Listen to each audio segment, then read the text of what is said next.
Сәлематсыздар ма, балалар? Қазір бізде әдебиет сабағы. Бүгінгі сабағымыздың тақырыбы Абдрахман Асылбековтың «Түлкі мен тиын» шығармасы. Сабағымыздың мақсаты мұғалімнің көмегімен мәтіннің тақырыбы мен негізгі ойын анықтау. Мұғалім көмегімен оқыған шығарманы бөліктерге бөліп, жоспар құру. Олай болса, автордың өмірбаянымен танысайық, балалар. Абдрахман Асылбеков 1938 жылы 1 мамырда Жамбыл облысының Талас ауданына қарасты Үшарал ауылында туылған.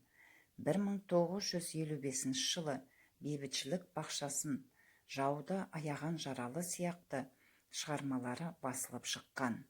Балаларға арналған алғашқы өлеңдер жинағы 1961 жылы жарық көреді. Содан бері 31 жыр кітабын шығарған екен. Лирика, ән мәтіндерін жазып, сатира және аударма жанрларымен де айналысып келді. Көптеген байқаулардың жеңімпазы және жүлдегері. Мінеки Абдрахман Асылбеков ағамыздың портретімен таныс болып отырыңдар, балалар. Енді оқулықтарыңның 86 бетіндегі бірінші тапсырмаға мән беріп қарай қойыңдар. Мен өлеңді оқып берейін. Ағаш басында тиын, тауып қуыс иін, жасап алыпты ін. Мұндағы иін сөзі ағаштың, бұтақтың иілген жері деген мағынаны білдіреді. Ал енді балалар, тиын қандай аң? Ол қандай жерде өмір сүреді? Иә, дұрыс айтасыңдар. Тиын қызғылт сары түсті, үлпілде құйрығы бар орман аңы. Ол ағаштың басында өмір сүреді екен. Олай болса, жұмбаққа зер салып қарайық. Аңның аты түлкі, дұрыс айтасыңдар, балалар. Жүрген жері күлкі. Енді балалар, нөмірі 3-ші тапсырмаға қарай қойыңдар. 3-ші тапсырмада күн шұғыласын берілген. Күн шұғыласының ортасында тиын мен түлкі тұр. Соларды сипаттап, не білетіндеріңді дәптерлеріңе жаза қойыңдар. Енді балалар, бүгінгі өтетін тақырыбымыз мына айттық, түлкі мен тиын. Бұл мысал.